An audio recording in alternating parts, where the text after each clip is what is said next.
투데이 학경제입니다.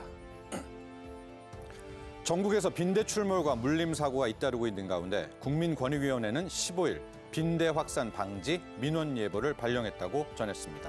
지난달 30일부터 지난 5일까지 국민식문고와 지방자치단체 민원 창구 등에 접수된 민원 빅데이터를 수집 분석하는 범정부 민원 분석 시스템에 따르면 빈대 관련 민원은 총 104건으로 전주 대비 181%나 증가했습니다. 국토교통부가 전국 5곳에 8만 가구 규모의 신규 택지 후보지를 조성키로 했습니다. 국토부는 구리, 오산, 용인 등 수도권 3곳에 6만 5,500가구, 청주, 제주 등 비수도권 2곳에 14,500가구를 공급한다고 밝혔습니다. 국토부는 2025년 상반기까지 신규 택지지구 지정을 완료하고 2026년 하반기 지구계획 승인을 거쳐서 2027년 상반기에 최초 사전 청약과 주택사업계획 승인을 추진한다는 계획입니다. 일명 영끌을 통해 주택을 사들였던 20대와 30대 10만 명 이상이 금리가 높아지자 다시 집을 내답한 것으로 나타났습니다. 15일 통계청의 2022년 주택 소유 통계에 따르면 지난해 11월 1일 기준 주택을 소유한 개인은 1,530만 9천 명으로 전년 대비 22만 명 늘어났습니다. 반면 30대 주택 소유자는 154만 1,000명으로 전년 대비 10만 6천 명 줄었습니다. 또 20대 이하도 전년 대비 17,000명 감소한 27만 4천 명으로 집계됐습니다. 통계청이 15일 발표한 2023년 10월 고용 동향에 따르면 지난달 취업자 수는 2,876만 4천 명으로 1년 전보다 34만 6천 명 늘었습니다. 하지만 사회초년생인 20대는 7만 6천 명, 경제 허리를 담당하는 40대는 6만 9천 명 감소했습니다. 지금까지 투데이 학경제입니다. 시청자 여러분 안녕하십니까? 경제 인사이더들의 신박한 통찰과 함께하는 경제 인사이트. 정철진입니다. 요즘 장보기가 겁난다고 할 만큼 물가가 오르고 있습니다. 곧 김장철이 다가오고 있는데 잡히지 않는 물가에 걱정도 커지고 있죠. 이에 최근 정부가 물가 잡기에 총력을 기울이면서 범부채 특별 물가 안정 체계를 가동키로 했습니다. 자, 오늘 경제 인사이트에서는 범부처 특별 물가 안정 체계 가동이 과연 물가를 잡을 수 있을지 자세한 관련 내용과 보완점에 대한 이야기 나눠보도록 하겠습니다. 자, 본격적인 오늘의 핫 이슈 이야기 나눠보기 전에 자세한 내용 먼저 화면으로 만나보시죠.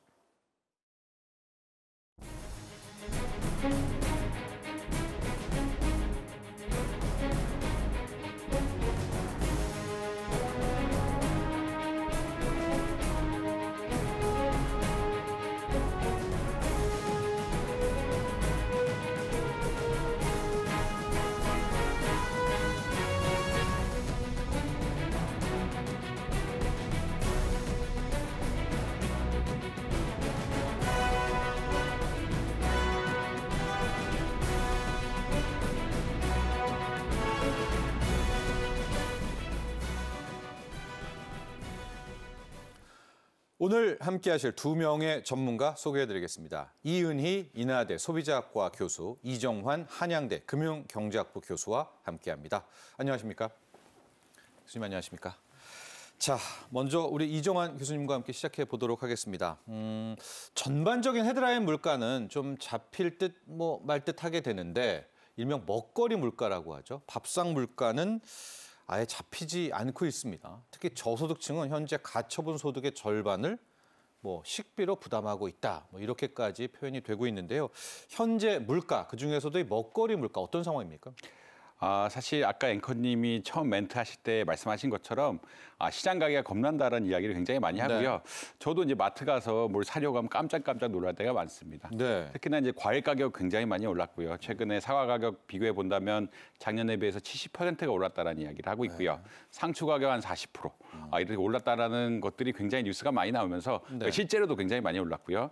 이런 것들을 보면은 장에서 뭘 사려고 할 때 돈이 굉장히 많이 필요하구나라는 이런 일종의 절반 절박감 같은 것도 느끼는 게 사실이라고 네. 보면 될 것 같습니다. 예. 근데 문제는 사실 이게 작년에 비해서 나온 수치거든요. 작년에 비해서 사과액이 70% 올랐다 이런 이야기인데 전반적으로 2020년부터 지금 뭐 도표가 나가는데 보시면 2020년에 물가 그 흔히 말하는 먹거리 물가가 4.4%, 네. 그 이후에 5.9%, 올해도 이제 5.1% 오르면서 사실 여러분 이게 곱해 보시면 거의 한 25%가량 올랐습니다. 이게 그냥 단순히 4.4, 5.9, 5.9, 5.1 더하면 안 되고 네. 이걸 곱해 봐야 되는데 예. 그게 곱해 보면 한 거의 25%가량 올랐다는 이야기거든요. 저게 일명 복리 효과 같은 거네요. 예. 오른 데서 또 오르고 또 오른 데서 또 오르고 그런 거죠. 예, 또 오른 데서 또 오르고 또 오르고 또 오르고 하니까 예. 굉장히 사실은 가격이 많이 올랐다라고 보시면 될 것 같고요. 네. 20년에 비해서 지금 3년, 4년 사이에 지금 물가가 전반적으로 먹거리 물가가 25%가량 올랐다는 것은 사실 장바구니에 굉장히 부담이 된다라고 보시면 될 것 같습니다. 네. 그렇지만 월급은 또 그만큼 안 오른 게 사실은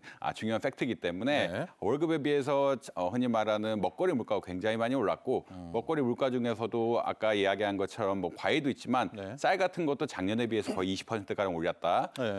그리고 우유 가격 같은 것도 원유 가격이 올릴 것이다라는 이야기, 그리고 계속 올라갈 것이다라는 이야기들이 나오면서 네. 전반적으로 우리가 사는 필수적인 재화의 가격들이 굉장히 많이 올라가고 있는 상황들, 특히나 식료품을 중심으로 이런 가격이 많이 올라가고 있는 상태라 사실 이제 장 보기가 부담스럽다라고 일단 이야기 드릴 수 있을 것 같습니다. 네. 더군다나 이렇게 원자재가 지금 설탕 가격 뭐 지수 같은 것들이 나오는데 설탕 가격이 올라가게 되고 또 유제품 가격들이 올라가게 되면은 빵 가격이라든지 네. 다른 부속적으로 가공식품이라고 흔히 이야기하죠. 네. 라면 가격 뭐든지 이렇게 크게 영향을 받기 때문에 상당히 많이 부담을 가지고 있고요. 예. 실제로도 뭐 한 4, 5년 전만 해도 그래도 10,000원 안쪽이면은 꽤 우리가 흔히 말해서 세트 음식을 먹을 수 있었다라고 생각을 점심은 해결이 됐죠. 예, 점심은 해결됐습니다. 점심은 그래도 풍족하게 해결이 됐는데 지금은 라면도 5,000원 이상 거의 예. 자장면 같은 경우에는 뭐 7, 8,000원 줘야 되고 예. 뭐 군만두 뭐 시키면 15,000원 이렇게 가는 식으로 가니까 와, 지금 비빔밥이 10,000원이 넘네요. 예, 비빔밥이 예. 10,000원이 넘게 나오고 예. 있습니다. 김밥도 뭐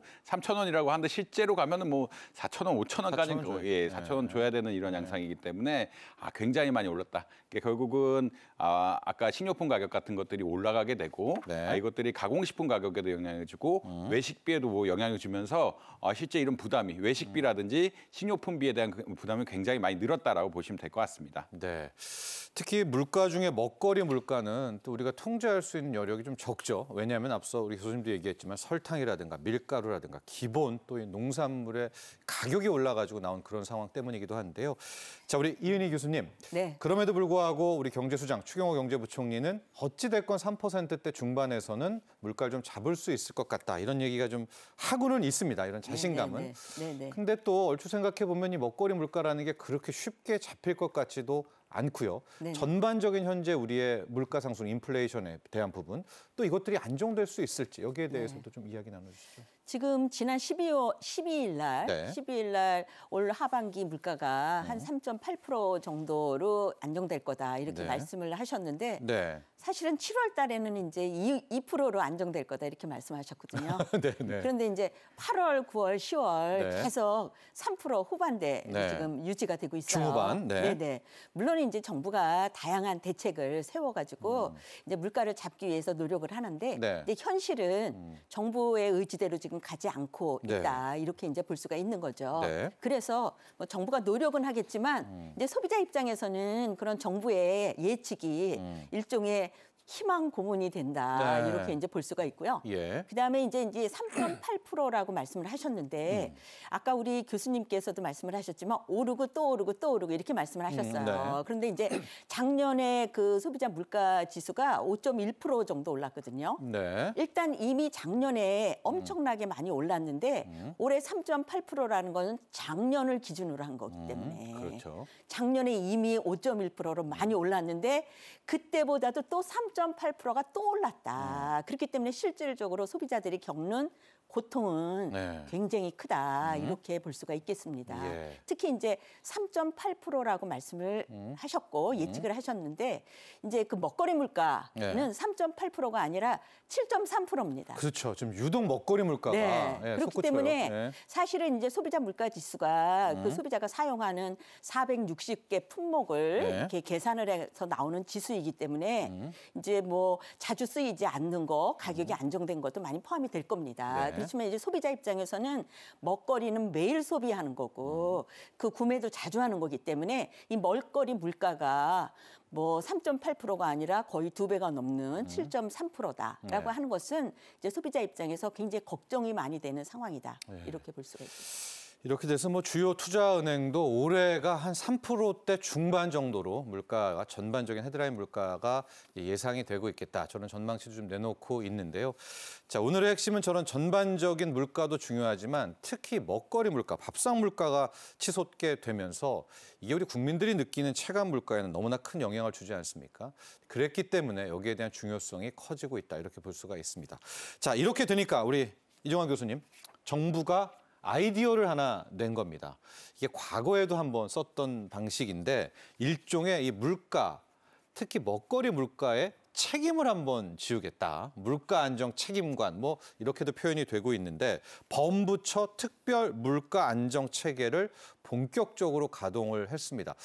이게 구체적으로 어떻게 되는 것이고 어떻게 운영을 한다는 겁니까?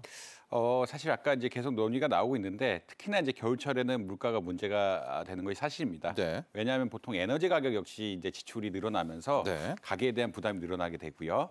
그다음에 이제 흔히 말하는 김장철이 또 있지 않습니까? 김장철 같은 중요하죠. 것들이 있으면서 흔히 말하는 식품 가격들 그리고 그런 장바구니 물가가 많이 오르기 때문에 이러한 것들을 복합적으로 특히나 이제 겨울철이 물가에 민감한 시즌이라고 보고 있고요. 네. 생활 물가 차원에서요. 그렇기 때문에 이제 정부가 물가 관리 체계를 내놓겠다. 뭐 태스크포스를 구성해서 기본적으로 물가를 관리하겠다라는 이야기를 하고 있습니다. 네. 결국은 주요 품목은 결국은 농식품이 되겠고, 그렇죠. 그다음에 가공식품이 되겠고, 예. 뭐 추가적으로 에너지 가격에 이제 뭐 바우처 제도라든지 통해서 물가라든지 이런 것 좀 그 서민 부담 경감시켜주겠다라는 이야기를 하고 있고요. 네. 그래서 뭐 현장 중심으로 이제 범부처 특별 물가 안정 체계를 도입하겠다라고 이야기하고 있고 예. 부처의 이제 차관이라든지 간부라든지 직접 책임을 지고 관리해라라는 이야기를 하고 있습니다. 예를 들자면 농식품부 같은 경우에는 라면, 빵 이런 예. 것들에 대해서 직접적으로 관리하라고 이야기하고 있고 예. 해수부 같은 경우는 고등어 가격, 뭐 이런 천일염 이런 것들에 대해서 직접적으로 관리를 하면서 물가가 어떻게 변동이 되는지 필요하다 그러면 이제 수급 같은 것을 조정해서 정부의 비축 같은 것을 쓰고 제공을 한다든지 혹시나 더 필요하다라 그러면 이제 수입 물가, 관세 같은 것도 조금 낮춰주면서 공급량이 늘려라라는 기본적인 대책을 세우고 있다라고 아마 보시면 될 것 같고요. 네. 아무래도 이제 이렇게 지정을 해놓으면 모든 품목, 주요 품목에 대해서는 물가가 지표상으로 관리가 되니까 네. 사실 이제 물가라는 게 잡기가 어렵다는 것은 기본적으로 원천 가격이 올라가게 되면은 맞아요. 물가에 반영될 수밖에 없는 예, 구조고 기업들이 손해를 보고 팔 수 없거나 그리고 뭐 자영업자분들도 손해를 보고 팔 수는 없기 때문에 예. 이렇게 물가가 올라가는 것들이 있는데 이것을 어느 정도 안정화시켜주는 다양한 역할을 하겠다. 근본적으로 물가 잡는 것이 사실 어렵지만 물가 폭등함으로써 네. 가게에 큰 손해를 입힌다든지 소비 생활에 어려움을 준다든지 이런 것은 좀 막아보겠다는 입장이고 이런 것에 대해서 범부처 차관급을 중심으로 태스크포스를 만들고 책임제를 가동해서 특정 물품들 특히나 이제 생활과 관련된 밀접한 물품들 아까 식료품, 가공식품 등을 중심으로 해서 네. 물가 안정 체제를 운영하겠다라는 그런 입장이라고 보시면 될 것 같습니다. 네. 앞서 잠깐 봤지만요, 우리 이윤규 교수님, 저게 이제 새로운 건 아닙니다. 네, 예, 네, 네. 2012년에도 이렇게 뭐 무슨 사무관 물가 안정 책임 제도가 있었고요. 네, 네. 사무관 제도도 있었는데 일단은 추경호 경제부총리는 그거 재평 한번 하는 거 아니야 하니까 좀 그거는 아니다라고 이야기는 했는데 네. 과거에 있었던 물가 안정 책임제와 이번에 시행하게 되는 법무처 네, 네, 물가 안정 체계와의 차이점 어떤 네, 점들이 네. 좀 다를까요?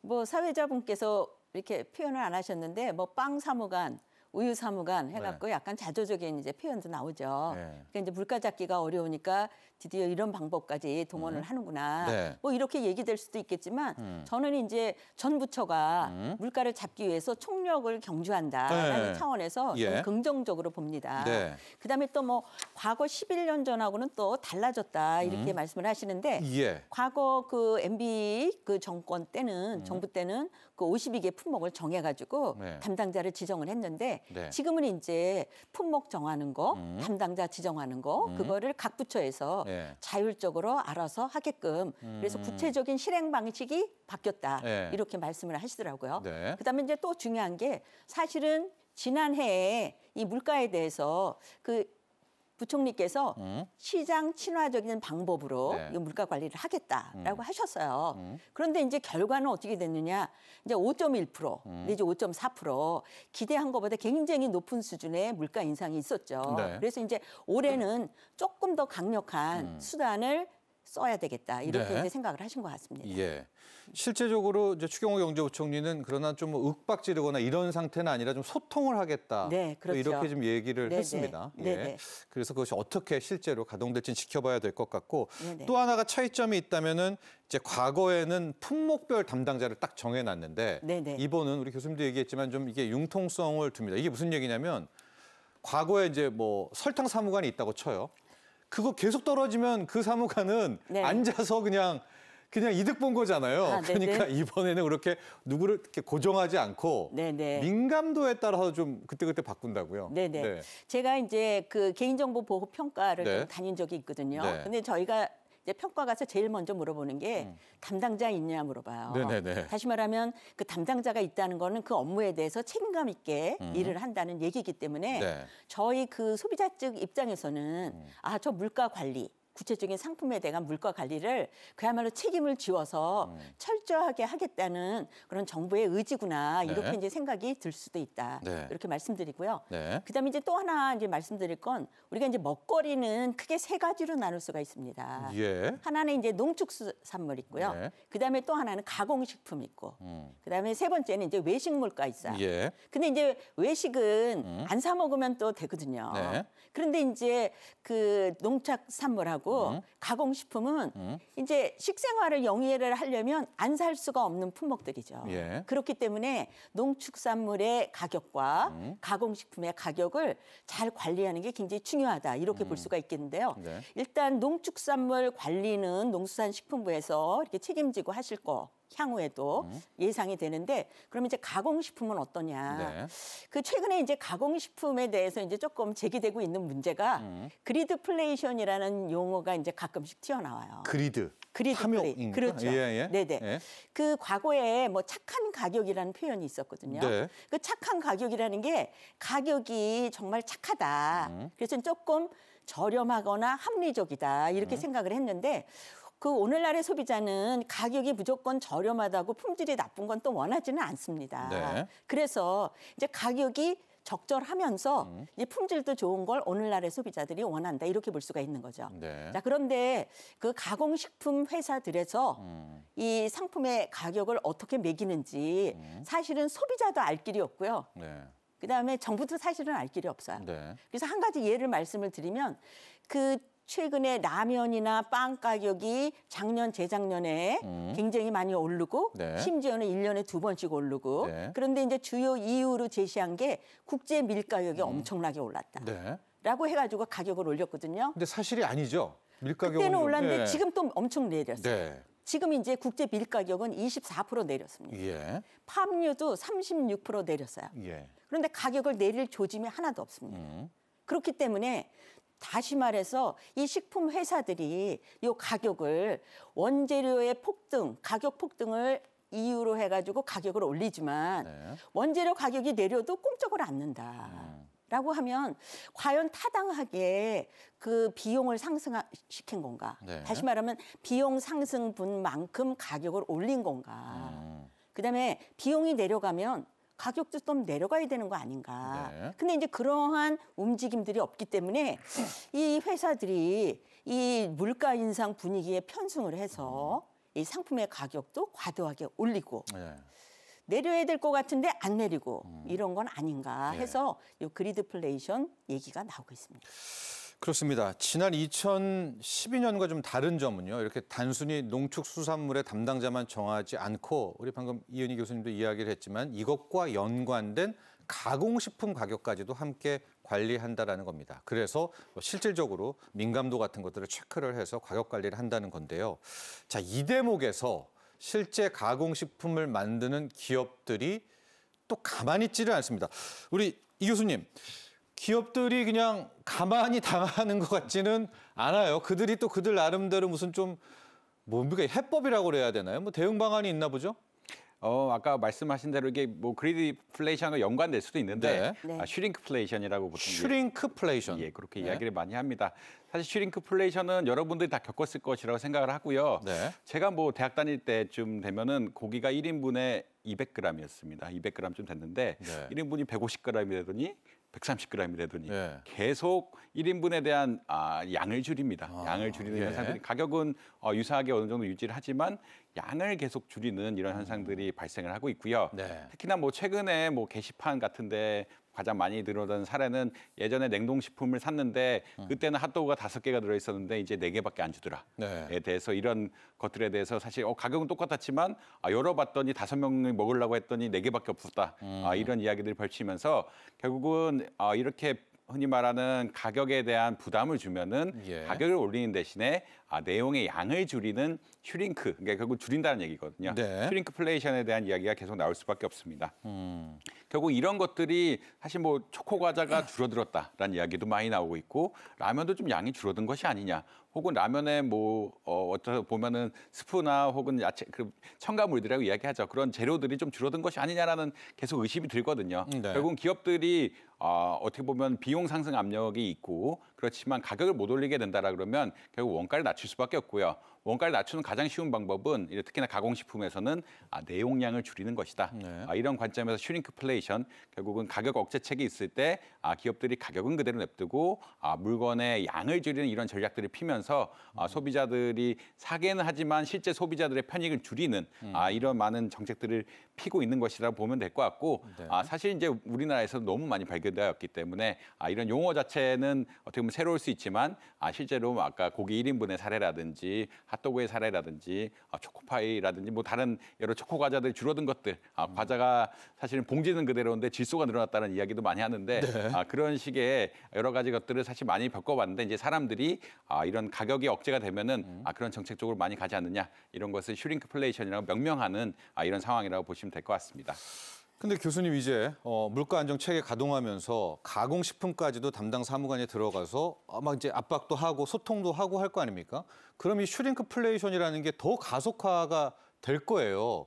근데 이걸 막을 방법이 있나요? 이걸 법으로 어떻게 막을 수가 있나요? 가령 뭐 설렁탕집 사장님이 거기에 그 가격 동일하게 하고 뭐 고기 몇 개 뺀다는데 이거를 그럼 어떻게 막죠? 이거를 그냥 허용해야 되는 것도 아닌 것 같고. 사실 이제 이렇게 되면은 흔히 말해서 가격이 서구 유럽이라든지 이런 데는 예. 사실 소비자 보호에 대한 개념들이 훨씬 강하고요. 예. 소비자 보호의 개념이 강하다는 것은 이런 가격은 유지하되 내용 같은 거 줄이는 거 역시 고지해라라는 그런 고지? 예. 아, 그러니까 예를 들어서 이게 예를 들어 5개 팔다가 예. 4개 파는 상품이면은 앞에 택을 붙여서 이게 흔히 말해서 예전에 5개 팔았는데 4개로 줄었다라고 명시를 하도록 하고 있습니다. 예. 이런 방식 고지 제도라고 일단 말씀드릴 수 있을 것 같고요. 네. 그렇지만 우리나라는 아직 이런 그런 소비자 보호의 관점에서 이런 제도는 아직 도입이 된 상태가 아니기 때문에 예. 명시적으로 기업이 어떻게 하는지에 대해서 사실 컨트롤하기는 조금 어렵다라는 측면은 분명히 있습니다. 가공식품 가격이 라면으로 측정이 되는 거지 라면이 뭐 150g을 면을 넣다가 145g 넣었다 이런 것에 대해서 사실 체크하기는 굉장히 어렵거든요. 예. 그렇기 때문에 이제 뭐 나온 제도가 뭐 단위 수량 단위로 뭐 계산을 해야 된다든지 그래서 라면에 100g당 가격이 얼마인지 우유에 100g당 가격이 얼마인지 이런 제도들이 나오고 있는데 아직까지 뭐 명확한 사실은 이런 흔히 말하는 리스크에도 불구하고 네. 이런 제도적으로 위반된 거는 정확하게 있지는 않다. 그렇기 때문에 정부에서 이런 제도적인 위반을 좀 추구하고 있다라고 보시면 될 것 같습니다. 알겠습니다. 이 입법 부분은 조금 이따가 저희가 다시 한번 또 강하게 집중적으로 살펴보도록 하겠고요. 자, 이 교수님, 근데 이 슈링크플레이션, 네. 가격은 그대로 두고 용량 줄이는 게요. 이게 우리뿐만이 아니라 제가 네. 얼마 전에 이제 SNS를 통해서 그 오레오 과자 조회수 엄청 많이 나왔더라고요. 이게 다른 나라 기업들도 하나 봐요? 네. 네. 세계적인 현상입니까? 네. 그 오레오 과자에 그 크림이 이렇게 두께가 줄어들었죠. 네, 네. 네네. 네. 그 소비자들이 많이요. 모를 네. 것 같아도 너무나 사랑하는 과자이기 때문에 네. 이제 압니다. 네. 영국 통계청 자료에 의하면 2012년부터 그 5년 동안 2,500건이 넘는다 그래요. 슈링크플레이션. 네네. 네. 그러니까 이제 우리나라만 하는 게 아니라 이제 외국에도 슈링크플레이션 사례가 빈번하다 이렇게 네. 볼 수가 있고 예. 방금 말씀하신 과자뿐만 아니라 이제 코카콜라라든가 뭐 이런 경우에도 용기의 모양을 허리를 좀 잘록하게 하면서 양을 줄이는 뭐 이런 방법을 택하기도 한다. 아, 네. 그래요? 네네. 허리가 좀 줄었나요? 거기 움푹한 데가? 줄어들었죠. 네.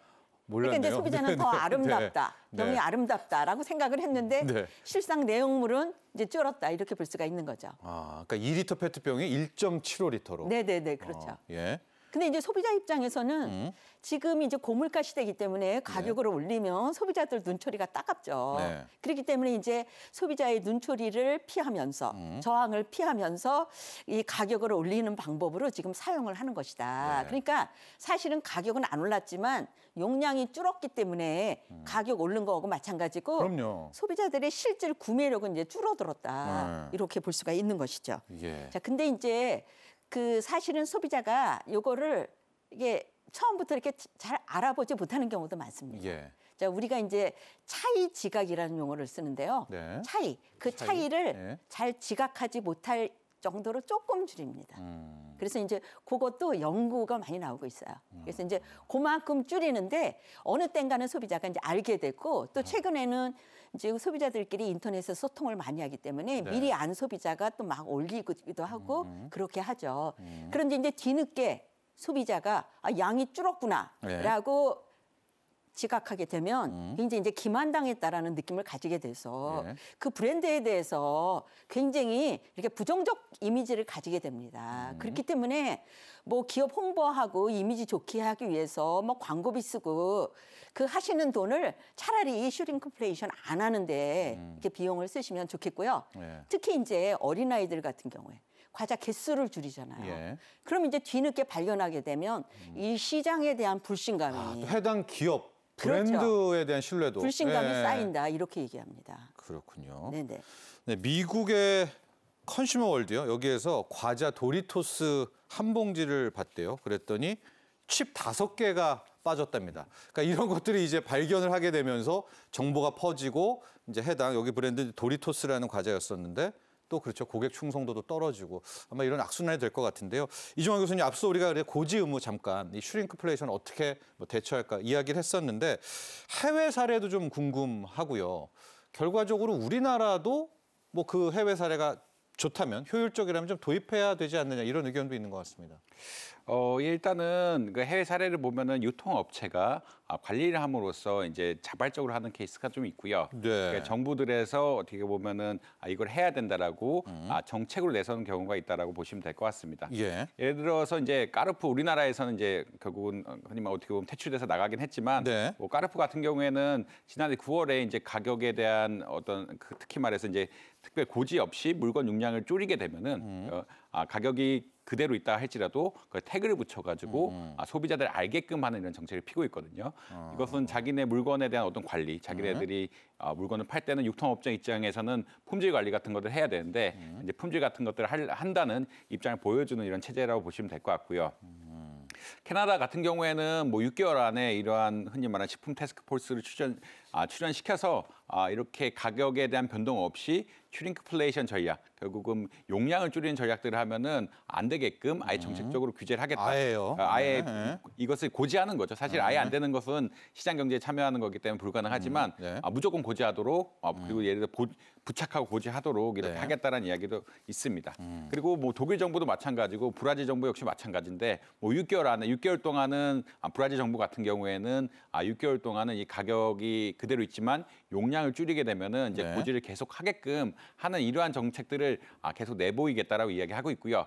결국은 아까 이 교수님 말씀하신 것처럼 이게 소비자를 기만하는 행위거든요. 네. 그리고 실제 우리가 모든 경제학에선 소비 단위가 실질 소비인데 실질적으로 같은 가격의 실질 소비가 줄면은 흔히 말하는 개인의 효용이 굉장히 많이 줄어들게 네, 됩니다. 네. 이렇게 되면 소비자의 복지를 줄어들게 하는 것이기 때문에 굉장히 좀 엄격하게 관리해야 되는 것이 아니냐라는 사실 의견이 나오는 것은 사실이고요. 네. 정부도 이런 것을 생각해 보고 있긴 하고 예전에 이런 것들이 살짝 도입했다라고 이야기하는데 뭐 92년쯤에 뭐 과자 용량 같은 것들을 흔히 말하는 고지 없이 줄이게 되면 안 되니까 고지를 하는 체계를 만들었다라고 이야기하는데 사실 일종의 이거는 가격 개입이긴 하거든요. 네, 시장 개입. 예, 시장에 네. 대한 가격 개입이고 이런 것에 대해서 이제 또 부정적인 의견을 가진 뭐 분들도 많습니다. 이게 네. 결국은 이게 과점 시장이 아니라 그러면 어떻게 보면 가격 개입을 한다는 것은 정부 측에 꼭 도움이 되거나 뭐 나중에 결국은 그 기업들이 가격 안 올린 거 한꺼번에 모았다 한꺼번에 올린다든지 그런 꼼수를 써가지고 또 오는 네. 방법들이 있거든요. 네. 아니면 다른 방법으로 원가를 절감해서 예전엔 좋은 물건을 썼는데 네. 훨씬 안 좋은 재료를 쓴다든지 이런 방식으로 나갈 수가 있기 때문에 네. 어떻게 보면 고지제도가 바람직한 측면도 있지만 이런 시장을 또 왜곡시키는 측면도 분명히 있기 때문에 아마 정부에서 좀 고려하는 양상이 아닌가. 네. 그렇지만 아직까지 우리나라는 고지제도 없고 고지제 활성화에 대한 논의가 활발한 것은 아니다라고 네. 말씀드릴 수 있겠습니다. 자, 이렇게 되니까 우리나라도요. 이은희 교수님은 정부가 준비를 좀 하는 것 같습니다. 아까 네. 해외 사례를 좀 봤더니 네네네. 그 대형 마트 같은 유통회사들한테 뭐 이렇게 가격 고지 의무를 지운다든가 네네네. 아니면 해당 기업한테 아예 제조 때부터 지운다든가 하는데 우리는 지금 단위 가격 변화를 네네. 고지하는 이런 것들 좀 네네. 고민하고 있다고요? 그 단위 가격 변화 말씀드리기 전에 네. 제가 좀 몇 가지 더 말씀드리면 네. 사실은 뭐 식당이나 농축산물을 이렇게 슈링크플레이션 하는 거는 막을 방법이 좀 없는 것 같아요. 네. 그런데 이제 가공식품 같은 경우에는 그 식품 바깥에 여러 가지 정보를 담고 있죠. 예. 그래서 그런 걸 갖다 표시제도라고 얘기합니다. 표시제도. 표시제도. 예. 그러니까 만약에 용량을 줄였다라고 할 것 같으면 그 줄인 용량만큼 100g에서 80g으로 줄었으면 80g으로 그냥 쓰기만 하면 법에 저촉되지는 않아요. 네. 그래서 이제 프랑스라든가 브라질 같은 경우에는 이 슈링크플레이션이 있었으면 그 위에다 추가로 슈링크플레이션이 있다라는 거를 추가로 기입하게 합니다. 그러니까 일정 기간 동안 예를 들면 뭐 3개월이나 줄었다. 6개월 동안 네. 줄었다를 네. 기입하게 합니다. 근데 이제 그거가 통과가 되려면 이 표시제도가 이제 개정이 돼야 되는 그러한 상황이기 때문에 좀 시간이 필요하다 네. 이렇게 볼 수가 있는 거죠. 예. 자, 그런데 이제 단위 가격 말씀을 하셨잖아요. 네. 그러면 용량이 줄으면 단위 가격은 올라가겠죠. 네. 그렇죠. 네. 그러니까 사실은 단위 가격만 제대로 표시를 해도 슈링크플레이션으로 인한 소비자의 어떤 피해는 줄일 수가 있다. 네. 그래서 저는 정부에서 단위 가격이 정확하게 표시되고 있는가. 일대 점검을 좀 한번 하신다든가 네. 뭐 그걸 협조 공문을 띄우신다든가 네. 라고 하면 특히 단위 가격을 꼼꼼하게 보는 소비자들은 피해를 겪지 않을 수 있다. 그래서 이거는 급하게 시급하게 뭐 할 수 있는 그러한 대안이다 이렇게 생각을 합니다. 가령 뭐 라벨 같은 거 붙이는 거는 누가 네. 붙여야 되는지도 왜 네. 뭐 마트에서 붙일지 제조업체에서 붙일지 복잡하기도 하니까 네네. 아예 단위 가격으로 그렇죠. 개념 정리를 좀 하자. 네네. 이게 좀 정부가 고민하고 있다. 네, 단위 가격을 우리가 오프라인 매장 가도 단위 가격 다 붙어 있거든요. 네. 근데 이제 온라인 쇼핑할 때도 다 붙어 있어요. 그렇기 때문에 이제 단위 가격이 용량이 줄었으면 단위 가격이 올라갈 거 올라가죠. 아닙니까? 네. 그래서 그것만 정확하게 표시가 되더라도 슈링크플레이션으로 인한 소비자 피해를 좀 막을 수는 있겠다. 네. 그렇게 말씀드리겠습니다. 앞서 이제 도리토스 칩 하나의 가격이 이렇게 되면 올라갑니다. 그렇죠. 예, 그렇게 표기를 양이 하는 줄어도. 그런 식입니다. 네네. 자, 이런 가운데 그래도 좀 한숨을 좀 돌리고 좀 우리가 그래도 숨통이 좀 트이는 게 이스라엘 하마스 전쟁 터지면서 당초에는 국제 유가 급등할 것으로 보여졌는데 그래도 유가가 아직까지는 급등하지 않아서 다행이기는 합니다만 자, 이런 가운데 겨울 또 김장철이 다가오고 있습니다. 이 김장 물가 정말 우리 체감 물가에 많은 영향을 주고 있는데요. 자, 정부는 뭐 김장 물가뿐만이 아니라 물가와의 전쟁 어떻게 준비하고 있는지 영상 보고 난 뒤에 계속해서 이야기 이어가도록 하겠습니다.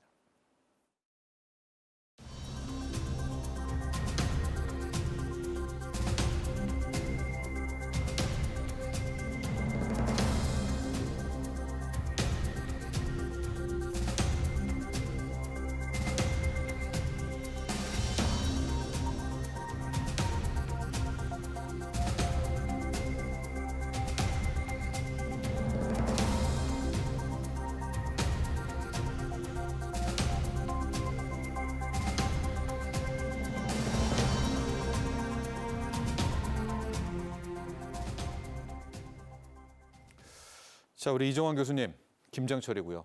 김장철에 들어가는 물품이 있죠. 배추, 또 무. 재료 가격이 너무 또 비싸서 김장 포기 선언도 나온다. 근데 우리 교수님은 좀 김장을 실제 좀 좀 하시지는 저희 않죠? 어머니가 하는데 어머니 어머니께서, 예. 같이 이게 규모의 경제이기 때문에 네. 어머니 댁에 가서 같이 하고 같이. 나눠 가지는 그런 체제를 가지고 있습니다. 네. 근데 장은 요새는 다 배추 같은 것들은 절임 배추 시키시더라고요. 배추 예. 이렇게 시키셔서 하기 때문에 네. 크게 이제 좀 예전에는 어떻게 보자면 뭐 마트 같은 데 가서 다 사오고 이렇게 하셨는데 네. 지금은 뭐 절임 배추 같은 것들 다 배송을 시키시고 하시니까 네. 좀 부담이 좀 덜한 상태긴 한데 이제 문제는 가격이죠. 네. 말씀하신 대로 배추 가격이랑 절임 배추 가격 역시 배추 가격이 연동이 되는 그렇죠. 것이고 예. 이렇게 다 가격이 문제다. 그렇기 때문에 이거 너무 높아지면은 이거 그만해야 되는 게 아니냐라고 약간 연세들 그래서 지금 정부가 김장 재료 수급 안정 대책을 내놨습니다. 우리 교수님도 이제 장 볼 때만 체감을 하실 것 같은데 어떤 내용이 담겨 있나요? 사실 이제 정부가 물가를 관리하는 체계, 특히나 농산물을 관리하는 체계는 뭐 몇 가지 방안이 있는데 네. 가장 대표적인 것은 원래 비축해놨던 것을 이때 많이 그렇죠. 풀겠다라는 네. 방법이 하나가 있고요. 네. 그다음에 흔히 말하는 수매라 그러죠. 수매를 해서 일부 사가지고 네. 유지하고 있다가 조금 공급이 부족하다 싶으면 공급을 푸는 이런 방식도 있습니다. 네. 또한 이제 해외 같은 것들 수입 물가가 문제라 그러면 예. 해외 것들을 미리 쌓아둘 수도 있고 해외 것들에 대한 수입을 할 때 관세를 인하해 주는 이런 방식들이 있는데 정부가 지금 하는 방식은 이런 것들 전체 다 하겠다라는 방식으로 이해하시면 될 것 같고요. 예. 그래서 뭐 배추 같은 경우에는 농협에서 이제 비축한 물량들을 어떻게 보면은 풀겠다라는 이야기고요. 또 이 기간에만 좀 수급이 깨지니까. 예, 그렇죠. 왜냐하면 이게 갑자기 배추라든지 무라든지 이런 게 수요가 늘어나게 되면서 예. 시장에 수급이 깨지게 되면은 특히나 농산물 같은 경우에는 공급을 순식간에 늘릴 수가 없는 거기 때문에 공산품 같은 경우에는 뭐 비행기라도 실어 날라서 예. 수입을 하면 되는데 배추나 물을 그렇게 하는 방식은 예. 도저히 불가능하기 때문에 예. 이런 것에 대해서 이제 공급망 관리를 하겠다라는 입장이고요. 네. 그렇게 돼서 뭐 배추 같은 경우에서는 농협에서 관리하는 부분은 풀겠다. 그다음에 무 같은 것들은 이제 수매를 한 부분을 적절하게 관리하면서 풀겠다. 네. 그다음에 파 같은 경우, 고추 같은 경우는 비축물을 갖다 풀겠다라고 이야기하고 있고, 네. 뭐 대파에서는 관세 같은 것을 조정하면서 어떻게 보면 수입산을 좀 풀면서 가격을 안정화시키겠다라는 그런 입장들이 피고 있습니다. 네. 이러한 것에 더불어서 정부가 이제 흔히 말하는 바우처 제도라고 이야기하죠. 그냥 그 유통시장에서 살 때 가격을 조금 할인해 주는 것까지 이것은 사실 재정을 쓰는 건데 네. 재정을 쓰면서 서민 물가가 너무 비싸고 이 시간에 이 기간이죠. 김치를 할 때 특히 김장을 할 때 가격들이 너무 많이 올라가니까 농산물 할인 한도 같은 것들을 증액해서 좀 싸게 살 수 있게 하고요. 그다음에 뭐 대형마트에서 공급 가격 인하 정책 같은 것을 통해서 그리고 수산물 가격 인하 같은 걸 통해서 그냥 할인 정책을 펴주는 약간의 재정을 쓰긴 하지만 할인 정책을 피면서 서민 물가를 안정시키려는 이런 노력들을 하고 있는 이런 상태다라고 아마 이해를 하시면 될 것 같습니다. 그리고 아까 말씀하신 것처럼 이 수급이 단기적으로 굉장히 불안정해지는 거고 네. 이런 것을 공급을 통해서 관리한다든지 관세 그리고 수입을 통해서 관리하는 정책 그리고 추가적으로 이건 재정을 쓰는 거긴 하지만 보조금 정책을 통해서 관리하는 정책 이런 것을 전방위로 하고 있다라고 아마 이해하시면 될 것 같습니다. 네. 자, 이 교수님, 이제 우리 네. 김장 물가, 또 이 김장 물가에 대한 대책도 살펴봤었는데요. 또 하나 좀 정부에서 생각하고 있는 것이 저희도 중앙정부가 수도권, 뭐 서울 수도권은 통제가 되더라도 지방 쪽에는 다양한 요인으로 또 물가가 튈 수가 있는 것 아니겠습니까? 그래서 네네. 실질적으로 지방 쪽에 대한 뭐 지방 공공요금을 비롯해서 이런 관리 방안도 함께 좀 내놓고 있는 것 같아요. 네네. 네. 그 지방 공공요금으로 이제 대표적인 게 이제 교통에 관한 거. 네. 그러니까 버스, 전철, 네. 택시비 네. 있고요. 그다음에 이제 도시가스 있고 네. 상하수도, 네. 그다음에 쓰레기 처리, 네. 음프 요금 뭐 이런 것들이 이제 지방 공공요금에 해당된다 그렇죠. 이렇게 예. 볼 수가 있겠습니다. 예. 지금 이제 정부가 범부처 차관님들을 중심으로 해서 물가를 총력 대처하는 네. 위원회를 구성을 하셨는데 네. 마찬가지로 이제 그 지방 공공요금도 이거를 물가를 안정시키기 위해서 네. 행안부에서 이 지방 공공요금 물가 안정 책임관 제도를 운영을 하고 있습니다. 네. 그런데 사실은 이제 이 지자체마다 재정 상태가 다르기 때문에 네. 이 공공요금을 뭐 올릴 수밖에 없이 이렇게 압박을 느끼는 그러한 이제 지자체도 있을 거라고 생각을 합니다. 있겠죠. 그렇지만 예. 이렇게 이제 행안부에서 그 지자체 이 부단체장 위주로 해가지고 요 범지자체 그 물가 안정 책임관 제도를 운영을 하시기 때문에 네. 이제 상황이 안 좋은 지자체를 하더라도 이 공공요금을 일단은 안정시키는 그러한 조치를 취하실 걸로 예상이 되고요. 네. 제 생각에는 일단은 공공요금을 안정시키는 것도 중요하지만 요거는 이제 생활에 필수적이고 기묘한 것들이기 때문에 네. 각 지자체별로 아주 열악한 상황에 있는 극빈층의 상황을 좀 면밀히 검토를 하셔가지고 네. 그런 분들이 겨울철에 네. 난방도 못하고 전기도 끊어지고 이런 상황이 발생하지 않도록 꼼꼼하게 체크하시면 좋겠습니다. 그렇죠. 뭐 정부가 이렇게 막 물가를 누르고 했었는데 A라는 도시에서 택시 요금을 네. 굉장히 급격하게 올려버리면 네네. 해당 뭐 지역 주민들은 물가 떨어진 걸 그렇게 체감 못할 그렇죠. 수도 있으니까 그렇죠. 지방 공공요금도 함께 관리를 하고 있는데 네. 교수님 근데 좀 어렵잖아요. 지방 재정도 좀 올릴 거 안 올린 뭐 이런 지자체에는 어느 정도 좀 인센티브도 줘야 될 것 같은데.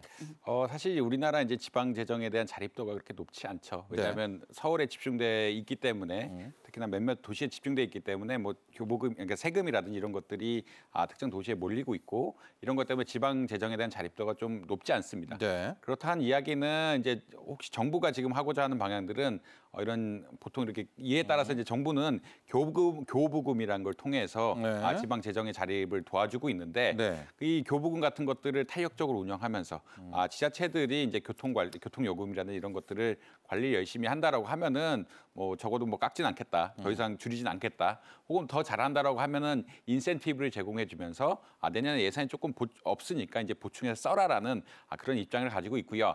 특히나 이제 지방자치 시대가 오면서 지자체 단체장들이 이런 교부금에 대해서 굉장히 민감한 상황이거든요. 맞아요. 네. 교부금이 깎이면은 이제 또 선거들이 있고 이런 것들이 치적의 문제가 되기 때문에 네. 굉장히 민감하게 반응을 하고 있기 때문에 인센티브 차원에서는 굉장히 좀 강력한 스킴을, 시스템을 구축했다라고 아마 이해를 하시면 될 것 같습니다. 결국은 지자체들이 재정 자립도가 그렇게 높지 않고 그다음에 지자체 선거라는 것이 늘 있기 때문에 네. 자치단체장들이 이런 교부금에 대해서 민감할 수밖에 없고요. 이런 교부금에 대해서 민감하기 때문에 이런 교부금을 기준으로 해서 지자체가 아까 말씀드린 공공요금, 교통요금 같은 걸 너무 올린다든지 하면은 이런 교부금을 축소해서 니네가 그 교통 인상한 것에 대한 약간 책임을 지라라는 그런 입장을 지고 있기 때문에 네. 아마 타이트하게 관리를 할 것 같고 그다음에 이런 것들에 대해서 또 너무 관리를 안 하면 그러니까 너무 이제 누르면, 네. 누름도 안 네. 되니까 이런 것에 대해서 엄밀한 분석 시스템 결국은 어느 특정 지자체라면은 교통 요금이 얼마나 돼야 되는지 버스 요금이 얼마나 돼야 되는지 예. 이런 것들에 대해서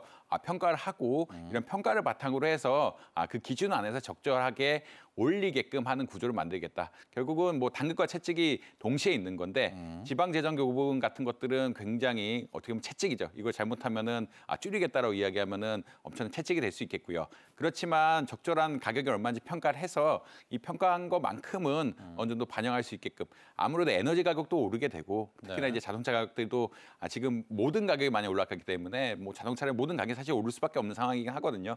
이런 것들을 적절하게 반영하는 시스템을 만들어서 뭐 채찍이 좀 크긴 하지만 네. 그래도 당근도 열심히 이렇게 제공을 하면서 적절하게 관리를 하겠다.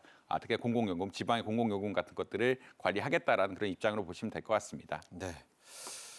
자, 지금 상황 뭐 누가 봐도 고물가 시대입니다. 10,000원으로 점심을 해결할 수 없는 그런 상황까지 왔고요. 이렇게 되니까 정부가 직접 나서서 오늘 우리가 이야기했던 범부처 특별 물가 안정 체계를 가동하고 이제 시작을 하고 있습니다. 자, 교수님. 네. 국민들에게 호응도 좀 얻고요. 네. 정부 잘했다 이런 평가도 좀 받고요. 과거 2012년과는 좀 다르게 네네. 이번에 물가 관리 좀 보완하려면 어떤 거를 좀 꼭 네. 하나 요 점만은 네. 신경 써야 되겠다. 저는 그 지금 현장 중심으로 그 공급이라든가 그러니까 공급을 좀 들여다보시면 좋겠다. 제가 이제 드리고 싶은 말씀은 뭐냐면 일단은 뭐 각 품목별로 담당자를 두셔가지고 이 물가 관리를 하시는 것도 좋지만 근본적으로 공급에 있어서 뭐가 문제인지. 네. 그래서 그냥 물가를 관리해가지고 조금 지나면 또 오르고 네. 이런 식의 어떤 도돌이표가 아니라 근본적인 좀 대책을 강구하는 그러한 현장 점검이 되면 좋겠다. 이렇게 생각을 합니다. 예를 들면 이 우유 가격 같은 경우에 이번에 14%가 올랐어요. 네. 그래서 뭐 12년 만에 최대로 올랐다. 뭐 이러한 이제 뉴스가 나오고 있거든요. 그런데 우유 같은 경우에는 이게 이제 수요와 공급에 의해서 가격이 결정되는 게 아니라 네. 생산비 연동제로. 네. 원유 가격이 오른 거죠. 그렇죠. 원유가가 네. 오르면 그냥 따라서 오르게끔 돼 있어요. 그렇기 때문에 지금 이제 소비자들이 궁여지책으로 멸균 우유도 많이 사 먹습니다. 수입 멸균 우유. 네. 이렇게 되면 결국은 이제 그 낙농가에도 결과적으로 시일이 지나면 좋지 않다. 그렇기 때문에 소비자, 공급자 모두 다 지금 나쁘게 되는 그러한 제도는 좀 들여다보고 근본적인 좀 대책도 강구하는 그러한 현장 점검이 되면 좋겠다. 이렇게 생각합니다. 그렇습니다. 또 이렇게 우유 가격이 오르면 네. 소비자들도 또 떠나면 수급은 또 깨지게 되고 악순환이네요. 악순환이죠. 예. 네. 그러니까 사실은 이 멸균 우유는 뭐 한 달 정도 보관이 가능하다고 그래요. 네. 그래서 이제 수입을 아주 품질 좋은 걸 잘 수입을 하면 또 소비자들이 그쪽으로 몰려가면 낙농가도 어렵게 됩니다. 그렇기 때문에 근본적인 구조를 좀 파악을 해서 네. 좀 어렵지만 이렇게 좀 변화를 꾀하는 그러한 현장 점검의 시초가 되면 좋겠다. 네. 이렇게 말씀드립니다. 자, 우리 이은희 교수님께서는 이제 시작하고 있는 특별 물가 안정 체계 현장으로 가라 하고 단순히 누를 생각하지 말고 아예 구조적인 모순점들을 한번 고치는데 주안점을 두면 국민들의 호응을 얻을 수 있겠다. 이런 조언해 주셨고요. 자, 우리 이정환 교수님께는 전반적인 물가 관리 한번 이야기를 해보겠습니다. 안타까운 점도 있죠. 가령 뭐 국제유가가 오르는데 그래서 물가 오르는 거를 어떻게 또 막을 수도 없는 건 아니겠습니까? 그럼에도 불구하고 우리 정부가 이 점만은 꼭 명심하자. 이 점만은 물가 안정에서 놓치지 말자 하는 점이 있다면 끝으로 총평해 주시기 바랍니다.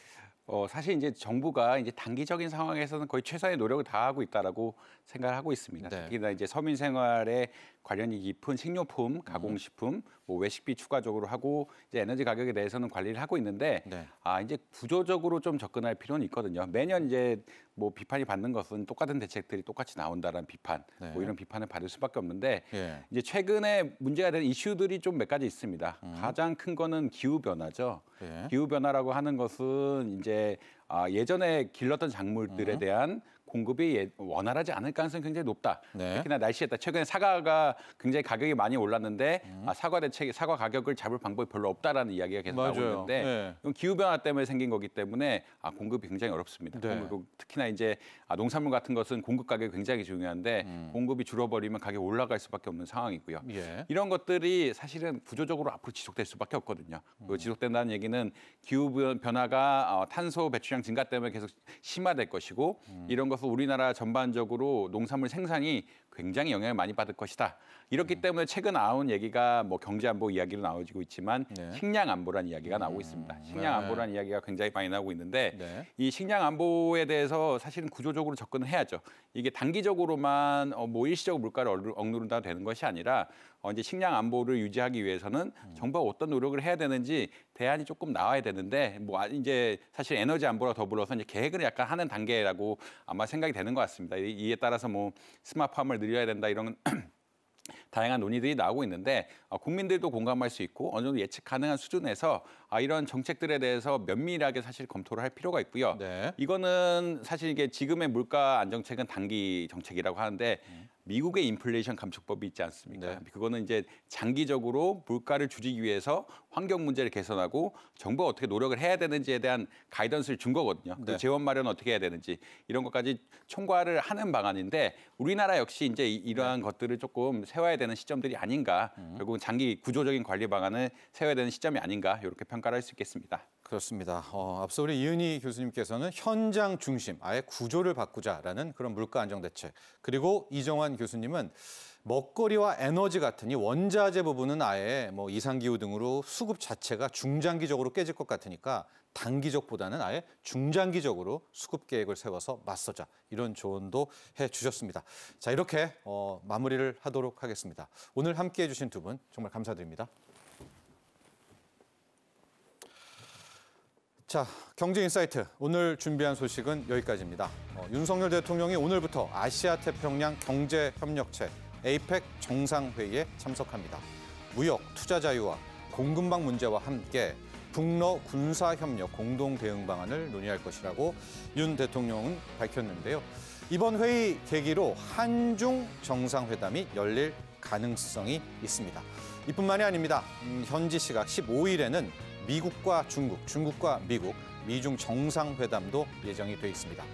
다음 이 시간 경제인사이트에서는 APEC 정상회의 쟁점과 의미, 또 정상회담 결과에 따른 경제적인 영향은 무엇인지 자세하게 짚어보겠습니다. 오늘도 함께해 주신 시청자 여러분, 감사합니다.